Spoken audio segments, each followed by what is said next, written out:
Chapter 9. Duncan, flanked by his men, marched through the capital of Andros. Behind him, the footsteps of thousands of his soldiers, victorious, triumphant, their armor clanging as they paraded through this liberated city.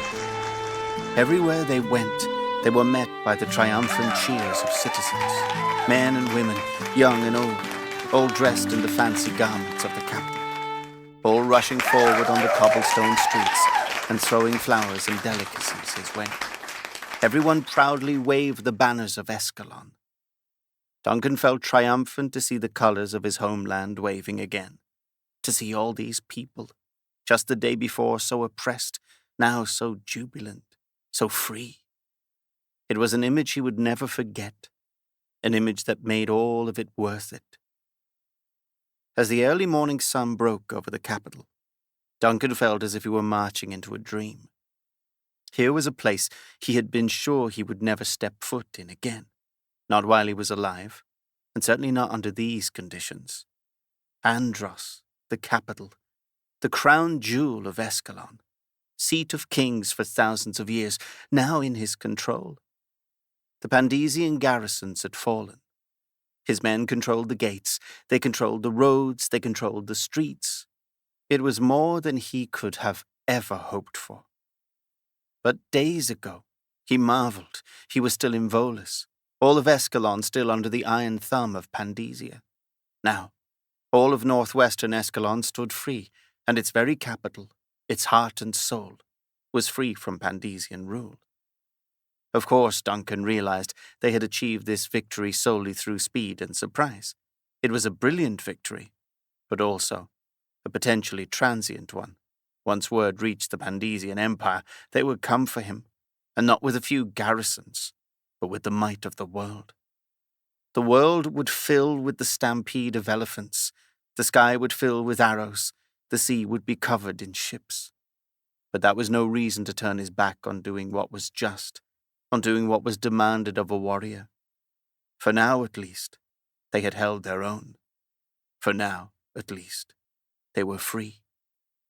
Duncan heard a crash, and he turned to see an immense marble statue of his glorious Ra, supreme ruler of Pandesia, toppled, yanked down with ropes by scores of citizens. It smashed into 1,000 pieces as it hit the ground. The men cheered, stomping on its shards. More citizens rushed forward and yanked at the huge blue and yellow banners of Pandesia, tearing them from the walls, buildings, steeples. Duncan could not help but smile, taking in the adulation, the sense of pride these people had at gaining their freedom back, a feeling he understood all too well. He looked over at Kavos and Bramthos, Anvin and Artfail and Sevig and all their men, and he saw them beaming too, exultant, reveling on this day that would be written into the history books. It was a memory they would all take with them for the rest of their lives. They all marched through the capital, passing squares and courtyards, turning down streets that Duncan knew so well from all the years he had spent here. They rounded a bend, and Duncan looked up and his heart quickened to see the Capitol building of Andros, its golden dome shining in the sun, its huge arched golden doors as imposing as ever, its white marble facade shining, engraved as he remembered it, with the ancient writings of Escalon philosophers.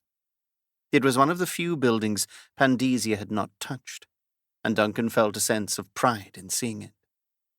Yet he also felt a pit in his stomach.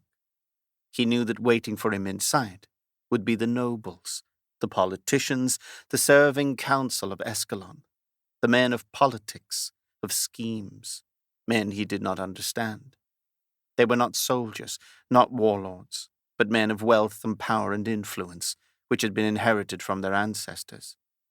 They were men who did not deserve to wield power, and yet men who somehow still held an iron grip on Escalon.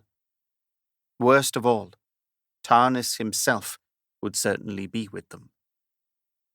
Duncan braced himself and took a deep breath as he ascended the 100 marble steps, his men beside him as the great doors were opened for him by the king's guard. He took a deep breath, knowing he should feel exultant, yet knowing he was entering a den of snakes. a place where honor gave way to compromise and treachery.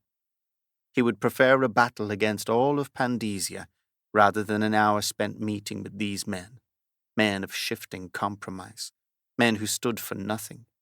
They were so lost in lies that they did not even understand themselves.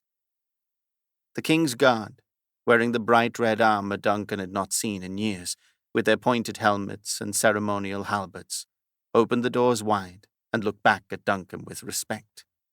These at least were true warriors. They were an ancient force, loyal only to the serving king of Escalon. They were the only force of soldiers left standing here, ready to serve whatever king ruled, a vestige of what once was. Duncan recalled his vow to Kavos, thought of being king, and he felt a pit in his stomach. It was the last thing he wanted. Duncan led his men through the doors and into the sacred corridors of the Capitol building, in awe, as he always was, at its vast, soaring ceilings, etched with the symbols of Escalon's clans, its white and blue marble floors, engraved with a huge dragon, a lion in its mouth. Being in here brought it all back.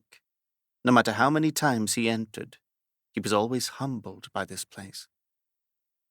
His men marching echoed in the vast halls, and as Duncan went, heading for the council chamber, he felt, as he always had, that this place was like a tomb. A gilded tomb where politicians and nobles could congratulate themselves on hatching plans that kept them in power. He had tried to spend as little time here as possible when he had resided in the capital, and now he wished to spend even less. "Remember your vow." Duncan turned to see Kavos staring back, intensity shining in his dark eyes, beneath his dark beard, Bramthos beside him. It was the face of a true warrior, a warrior to whom he owed a great debt. Duncan's stomach clenched at his words. It was a vow he had made that haunted him, a vow to assume the kingship, to oust his old friend. Politics was the last thing he craved. He yearned only for freedom and an open battlefield. Yet he had made a vow, and he knew he would have to honor that vow. As he approached the iron doors, he knew that what came next would not be pleasant, yet it would have to be done. After all, who in that room of politicians would want to hand him power, acknowledge him as king, even if he had been the one who had won it for them? They passed through an open arch, and another contingent of King's Guard stepped aside, revealing twin doors of bronze. The council doors, ancient things that had lasted for too many kings. They opened them wide and stepped aside, and Duncan found himself entering the council chamber. Shaped in a circle 100 feet across, the council chamber had in its center a circular table of black marble, and around this there sat and stood a huge crowd of nobles in chaos. Duncan could immediately feel the tension in the air, the sound of agitated men arguing, pacing the floor, this room more packed than he'd ever seen it. Usually, inside, there sat an orderly group of 12 nobles, sitting about, presided over by the old king. Now the room sat packed with 100 men, all dressed in their fancy garb. Duncan would expect the mood to be jubilant here, after his victory, but not with these men. They were professional malcontents. In their center stood Tarnis, and as Duncan and his men entered, they all stopped bickering and fell silent. All heads turned, stunned looks on their faces, looks of surprise and awe and respect, and especially of fear. Fear of the change that was about to happen. Duncan marched into the center with his commanders, while he had the rest of his dozens of men take up positions around the periphery of the room, standing guard silently all around the outskirts. It was the show of force that Duncan wanted. If these men resisted him, plotted to keep themselves in power, Duncan wanted to remind them who had freed the capital, who had defeated Pandesia. He saw the nobles glance nervously at his soldiers, then back to him as he approached. Professional politicians to the end, they showed no reaction.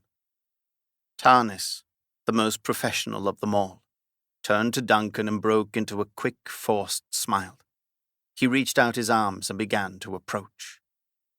"Duncan," he called out warmly, as if to embrace a long-lost brother. Tarnis, in his 60s, with well-tanned skin, fine lines, and soft, silky grey hair that fell to his chin, had always had a pampered, manicured look to him. Of course he would, as he had lived a life of pomp and luxury his entire life. His face also bore a look of wisdom, yet Duncan knew that look was just a facade. He was a fine actor, the finest of them all, and he knew how to project wisdom. That, indeed, was what had enabled him to rise to power. From all their years together, Duncan knew he was a master of appearing to feel one way and acting another. Tarnis stepped forward and embraced Duncan, and Duncan coldly embraced him back, still unsure how to feel about him.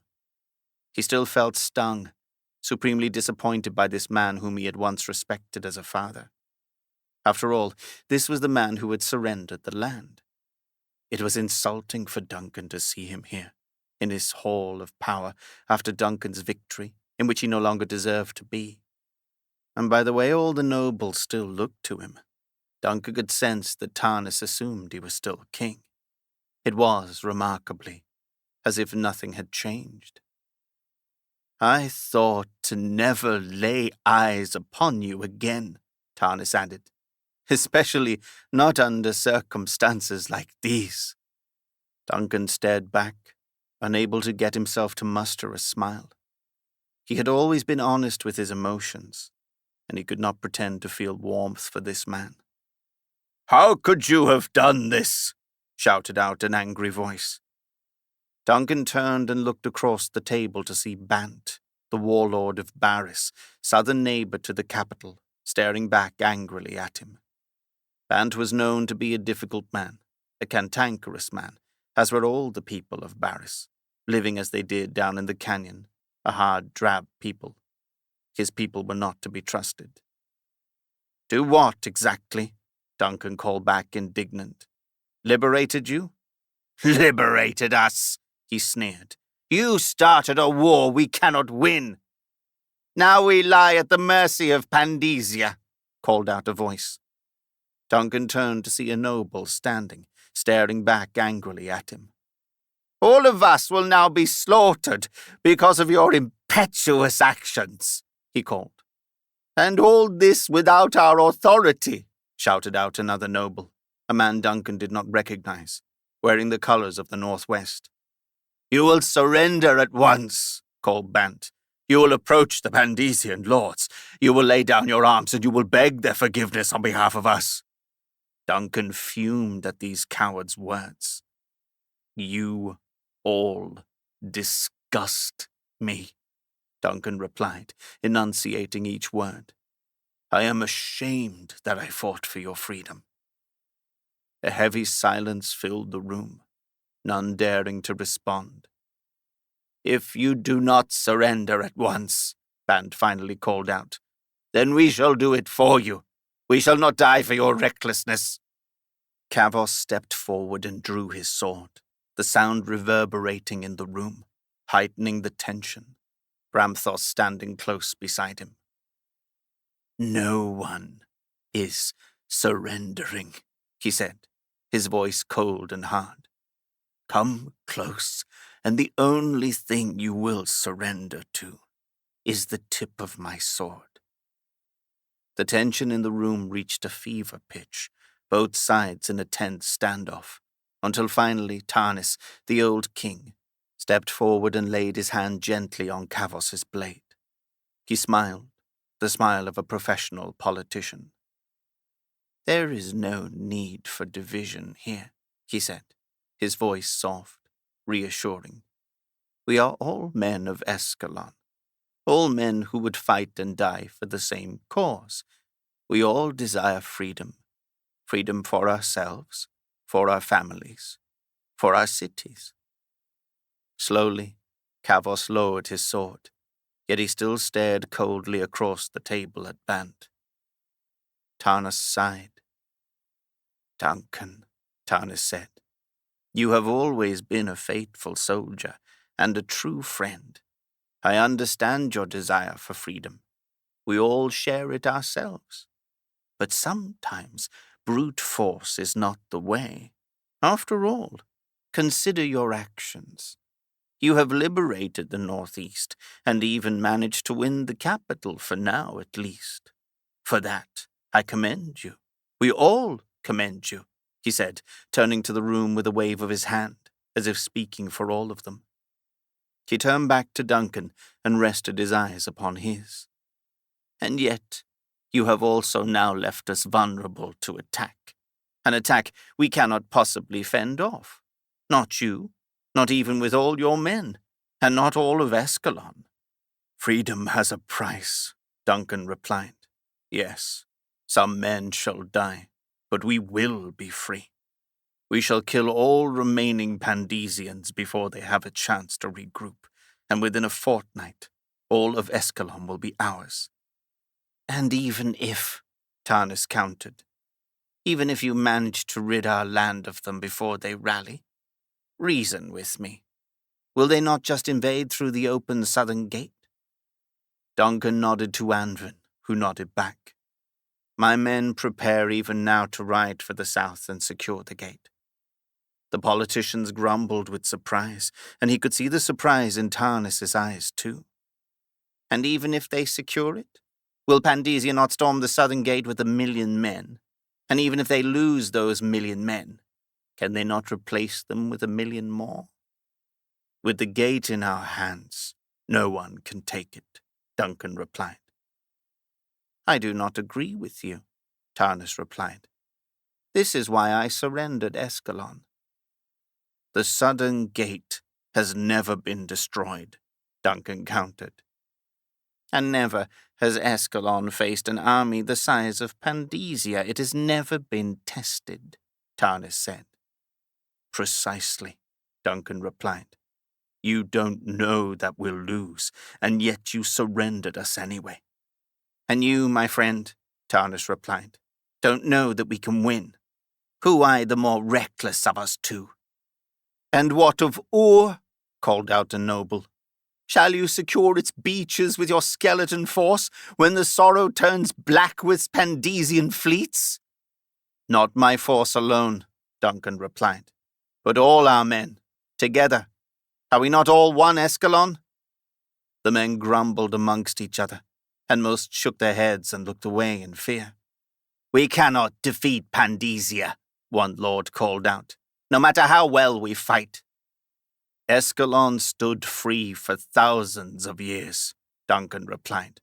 Are we less worthy than our ancestors? No, called out another, but Pandesia is stronger. It was not then what it is now. As the room became filled with arguing, finally Tarnis raised a hand and silence fell. Duncan was surprised to see the old king still had such a command over his men. We cannot win, he said softly, conclusively, and a life of servitude, a life of paying homage, is better than no life at all. Duncan shook his head. A life of servitude, he replied, is no life at all. Tarnis sighed at a stalemate, and the room fell silent. All looked to him, Tarnis still projecting an air of authority. You allow your warrior's honor and courage to guide you, Tarnis finally said. It is commendable, but not practical. You are a warrior. You are no king with a land to worry over. You would fight to the death as if your livelihood. We, on the other hand, fight for survival. Escalon is indefensible against an army of that size. You underestimate us, Duncan replied. We have other weapons. In the back of his mind, he had to admit, he thought of Kira, of her dragon. I have heard of your dragon, Tarnis replied, staring back at him as if reading his mind. He had always had that uncanny ability. And of your daughter. Is this of whom you speak? Duncan remained silent. I'll have you know, Tarnis continued, that the dragon you depend on has turned its wrath upon our people. Reports have flooded in of villages scorched to the north. Duncan's heart fell at his words, shocked. In the back of his mind, he had been hoping the dragon might come to their aid, and the news floored him. Tarnis reached out and placed a hand on Duncan's shoulder. "You see, old friend," Tarnis continued softly, his voice filled with compassion. "We are left with just our shields and our swords. We cannot possibly fend off Pandesia, however much your honor would like it. Our best hope, our only hope, is to reason with them, to compromise, to surrender and lay down our arms, to protect and save what we have." He sighed. "This is why we cannot join you," he continued. "And this is why you must surrender. Ask for mercy. They are an understanding nation. They will understand. I will use my influence to help them understand and let you live." Duncan grimaced back, stung by his words, losing any remaining respect he'd had for this man he once loved. He reached up and pushed Tanis's hand off his shoulder. "You mistake me," Duncan replied, his voice hard, official. "It was not a request." He turned and looked out at all the men in the room. "It is a command. We are liberating Escalon, with or without you. We shall fight at dawn as one nation, and you shall join us. If you do not, you will each be imprisoned or killed. If you hinder us in any way, you will be imprisoned or killed. I did not start this war, but I will end it." A long, heavy silence followed, until Bant stepped forward. "You have but a few thousand men at your command," he said, his voice equally defiant, determined. "I have twice as many in Barris, and we can summon many more. Attempt violence against us, and your situation will go from bad to desperate." Duncan stared back, unwavering. "As you say," Duncan replied. "Your men are in Barris. Mine are here. You will not leave this room with your head on your shoulders if you intend to rally your men against us. The choice is yours." The silence thickened as Bance looked about the room, seeing all of Duncan's men, uncertainty crossing his face. "Consider then the King's Guard," Tarnis stepped forward. "Thousands of fine soldiers stand strong here in the capital, all at my command. They answer only to the king. They will not join you, and if you threaten our men, they will stand in your way." "True," Duncan replied. "They answer only to the king, and you are no longer that king." For the first time, Tarnis's carefully composed face fell as the room let out an astonished gasp. "I am sorry, Tarnis," Duncan continued, "but you forfeited your kingship the day you surrendered Escalon. You are just an old man now. You have no authority here." "Then who has authority as king, then?" Tarnis replied mockingly. "You?" "Yes," Duncan replied flatly. An agitated grumbling filled the room as Tarnis scoffed. "And who named you king?" Bant called out. "You have no right to the kingship," a noble yelled. They all grumbled, and Duncan faced them all bravely. "I freed Escalon," Duncan replied. "I freed the capital. I started the revolt which all of you were afraid to. I risked my life, and you have risked nothing. Is it you, then, who should hold power?"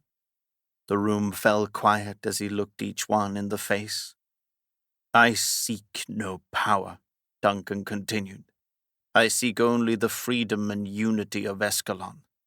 And if I must be the vehicle, then so be it." Tarnis shook his head in disapproval. "No matter what you say," Tarnis replied, "the King's Guard will not answer to you, not while I am king."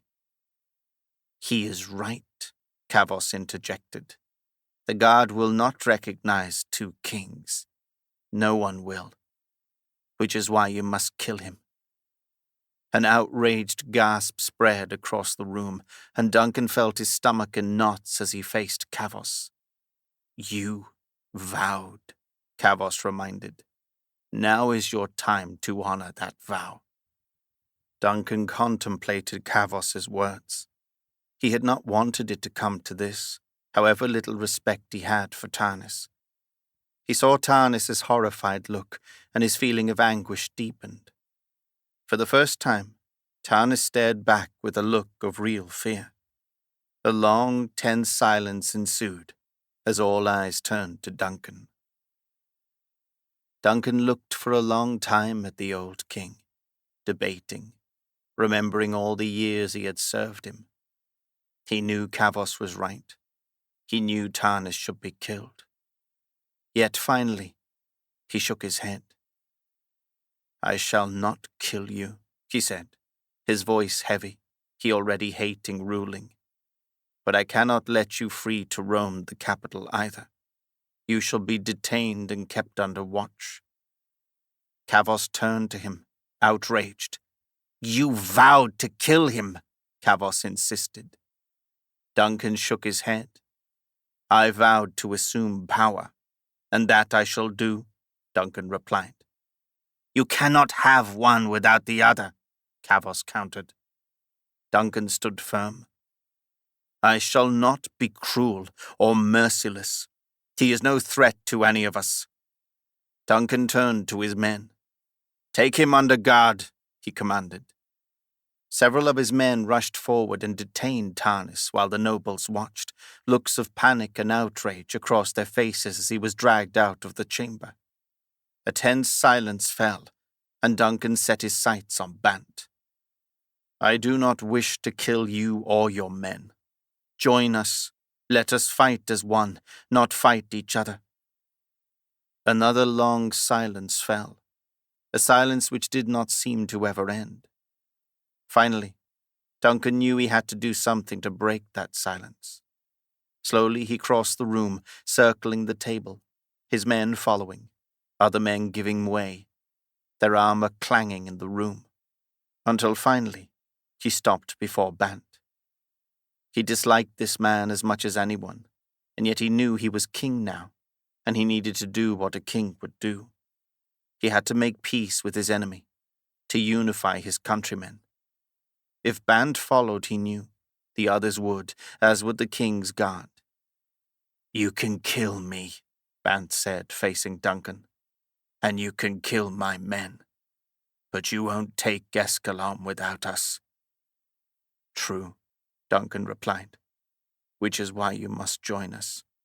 You leave me with no choice but to kill you if you stand in our way. There is no turning back for us, and I want you by our side." Duncan took a chance.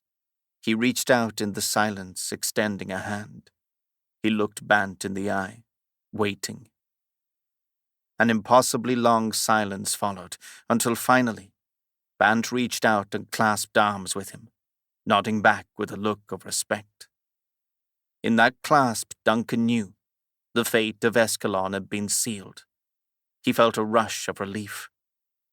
He smiled and turned to the room, and a small cheer followed. "Tonight," he called out to the men, "we feast, and at dawn, we ride to victory."